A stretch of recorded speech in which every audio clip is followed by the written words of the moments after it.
প্ৰিয় দৰ্শক, ভগৱান ভোলেনাথে নিজেই শিৱ পাৰ্বতী সংলাপত কৈছে যে যিসকল মানুহে এই 4টা বিশেষ প্ৰকাৰৰ শিৱলিংগত চৰোৱা প্ৰসাদ খায়, তেওঁলোকৰ ঘৰত দুখ, কষ্ট আৰু দাৰিদ্ৰ্যই প্ৰৱেশ কৰে।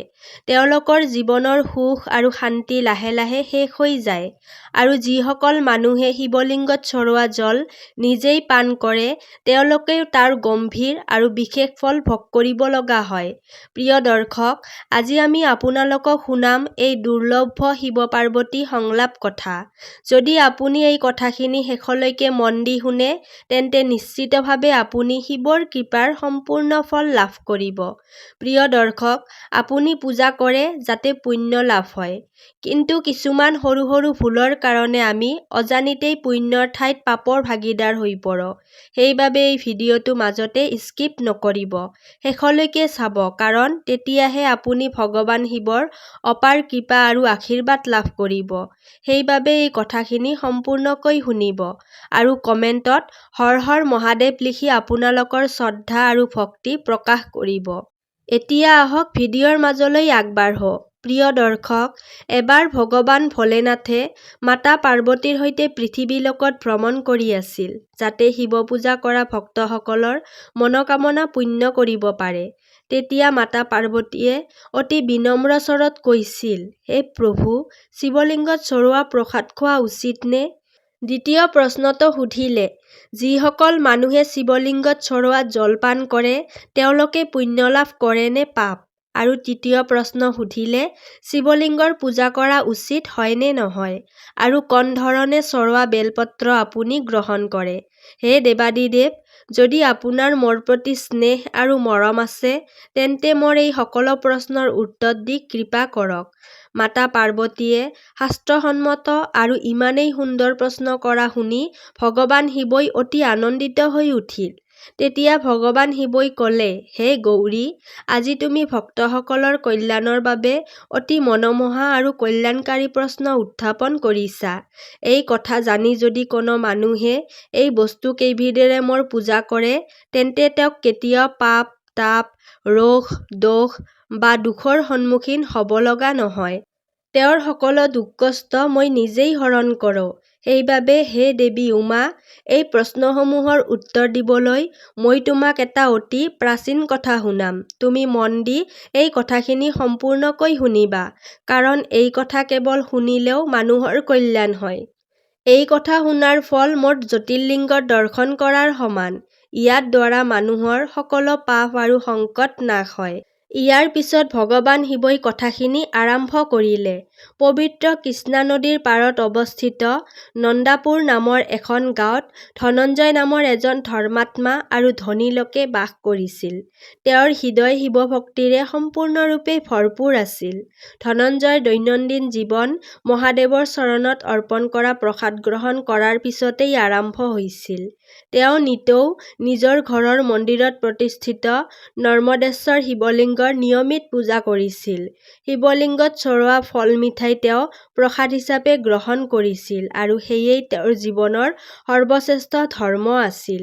এইদৰে এদিনৰ কথা, হঠাৎ আকাশৰ পৰা পৰা বিজুলীয়ে তেওঁলোকৰ ঘৰৰ এটা অংশ ভাঙি পেলালে আৰু ঘৰৰ ভিতৰত থকা শিৱ মন্দিৰত প্ৰতিষ্ঠিত শিৱলিংগটো ভাঙি খণ্ডিত হৈ পৰিল। তাৰ পিছত ধনঞ্জয়ে সেই খণ্ডিত শিৱলিংগটো সেই ঠাইৰ পৰা আঁতৰাই দিলে। কিন্তু পৰৱৰ্তী দিনা তেওঁ শিৱ পূজা কৰিব ওলাওঁতে সেই সময়ত তাত নতুন শিৱলিংগটো তাৎক্ষণিকভাৱে উপলব্ধ নথকাৰ বাবে তেওঁ মাটিৰে এটা অস্থায়ী শিৱলিংগ সাজিলে। তাৰ পাছত তেওঁ প্ৰতিদিনে সেই মাটিৰ শিৱলিংগটোকে নিয়মিতভাৱে পূজা কৰিবলৈ ধৰিলে। শ্ৰদ্ধাৰে তাত জল অৰ্পণ কৰি সেই শিৱলিংগত চৰোৱা প্ৰসাদো অতি ভক্তিৰে গ্ৰহণ কৰিবলৈ ধৰিলে। এইদৰে আৰম্ভণিত সকলোবোৰ ভালেই চলি আছিল। ধনঞ্জয়ৰ ব্যৱসায় দিনে দিনে বহুগুণে বৃদ্ধি পাবলৈ ধৰিলে আৰু তেওঁৰ পৰিয়ালটোও সুখ, শান্তি আৰু সমৃদ্ধিৰে সম্পূৰ্ণ হৈ উঠিল। কিন্তু ধনঞ্জয়ৰ জীৱনত অদ্ভুত আৰু ভয়ংকৰ ঘটনা ঘটিবলৈ ধৰিলে, যেন কোনো অদৃশ্য শক্তিয়ে তেওঁৰ সুখৰ ওপৰত গ্ৰহণ লগাই দিছে।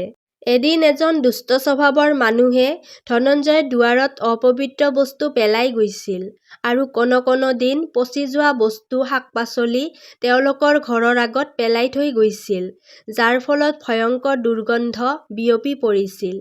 এই সকলোবোৰ দেখি ধনঞ্জয়ৰ পত্নী অতি চিন্তিত হৈ পৰিছিল। প্ৰতিদিনে তেওঁ সেই সকলো অপবিত্ৰ বস্তু আঁতৰাই ঠাইখন পৰিষ্কাৰ কৰিছিল। তাৰ পিছতো ঘৰৰ পৰিৱেশ অত্যন্তই দূষিত হৈ পৰিছিল। ঘৰত নানা প্ৰকাৰৰ মাখি আৰু কীট-পতংগ উৎপন্ন হ'বলৈ ধৰিলে। ঘৰত সদায় দুৰ্গন্ধই বাস কৰিবলৈ ধৰিলে। ইয়াতেই শেষ নহয়, পৰৱৰ্তী সপ্তাহতেই ধনঞ্জয়ৰ ব্যৱসায়ত এটাৰ পিছত এটা লোকচান হ'বলৈ ধৰিলে। তেওঁৰ ব্যৱসায় লাহে লাহে পতনৰ পথলৈ আগবাঢ়ি গ'ল। দূৰ-দূৰণিৰ ব্যৱসায়িক অংশীদাৰসকলেও হঠাৎ নিজৰ প্ৰতিশ্ৰুতিৰ পৰা আঁতৰি গ'ল। ভালদৰে সজোৱা আৰু ভৰ্তি জাহাজসমূহো কোনো ধৰণৰ ধুমুহা নহাকৈয়ে হঠাৎ ডুবিবলৈ ধৰিলে। গুদামত সংৰক্ষিত ধান-চাউলত পোক-পতংগ লাগি গ'ল। এই সকলো দেখি ধনঞ্জয়ে বহু জ্যোতিষী আৰু পণ্ডিতৰ ওচৰত পৰামৰ্শ বিচাৰিলে।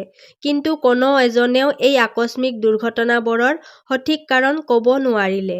যি ঘৰখন কোনোদিনা শান্তি আৰু সুখৰ আধাৰ আছিল, সেই ঘৰখনেই লাহে লাহে অশান্তিৰ ঘৰ হৈ পৰিল। পত্নী আৰু সন্তানসকলৰ মাজত সৰু সৰু কথাতেই কাজিয়া হ'বলৈ ধৰিলে। ৰাতি হ'লে ঘৰৰ ভিতৰৰ পৰা অদ্ভুত আৰু ভয়ংকৰ শব্দ আহিবলৈ ধৰিলে। কেতিয়াবা বাচন-বৰ্তন পৰি যোৱাৰ শব্দ, কেতিয়াবা কাৰোবাৰ ফুসফুসনিৰ শব্দ, আৰু কেতিয়াবা কোনো অদৃশ্য শিশুৰ কান্দোনৰ শব্দ। ঘৰৰ পোহনীয়া জন্তুবোৰো ৰাতি অস্থিৰ হৈ থাকিবলৈ ধৰিলে। আগৰ শান্ত আৰু ধৈৰ্যশীল স্বভাৱ লাহে লাহে চিৰচিৰা আৰু খঙাল স্বভাৱলৈ পৰিৱৰ্তিত হৈ গ'ল। আৰু যি গাইজনী নিতৌ নিয়মিতভাৱে গাখীৰ দিছিল, সেই গাইজনীয়েও হঠাৎ গাখীৰ দিয়া বন্ধ কৰি দিলে। ধনঞ্জয়ৰ শাৰীৰিক আৰু মানসিক অৱস্থাও লাহে লাহে অসুস্থ হ'বলৈ ধৰিলে। ৰাতি হ'লে তেওঁ ভয়ংকৰ সপোন দেখিবলৈ ধৰিলে, য'ত প্ৰেত-সদৃশ ভয়ানক আকাৰবোৰে তেওঁক চাৰিওফালে ঘেৰি ধৰিলে।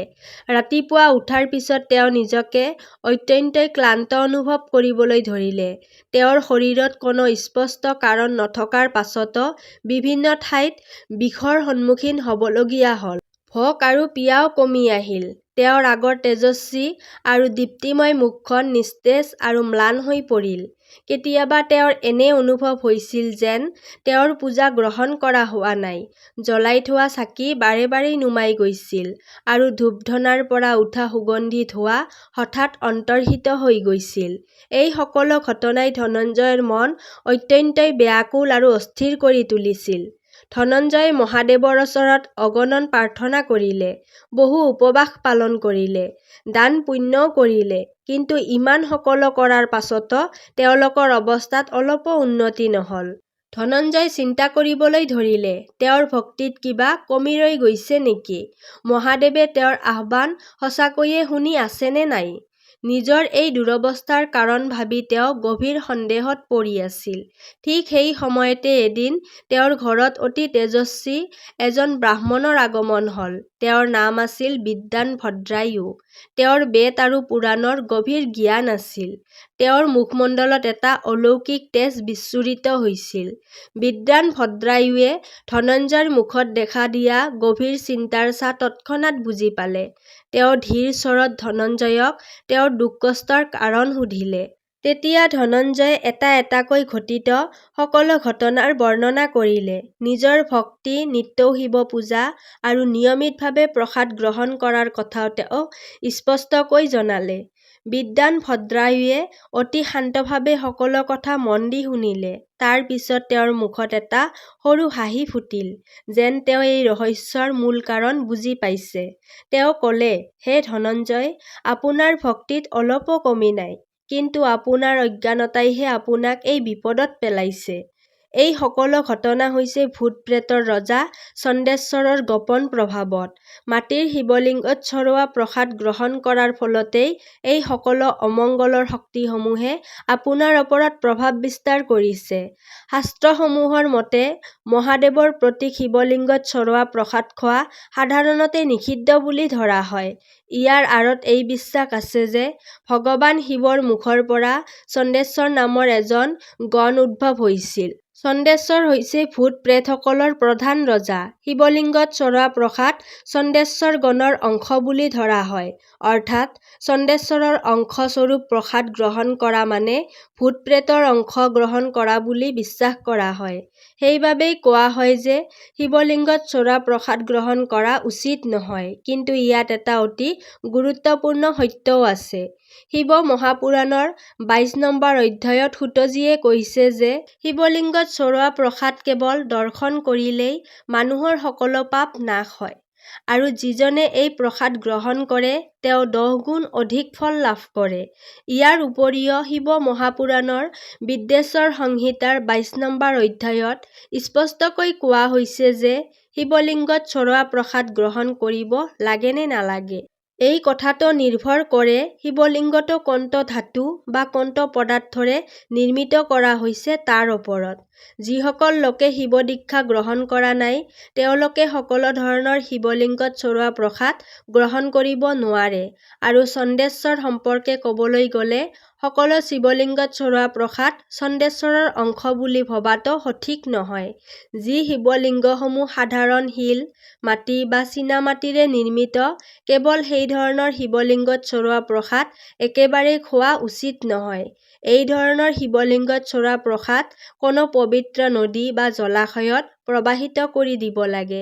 এতিয়া আমি আপোনালোকক জনাম যে কোন ধৰণৰ শিৱলিংগত চৰোৱা প্ৰসাদ গ্ৰহণ কৰিব লাগে।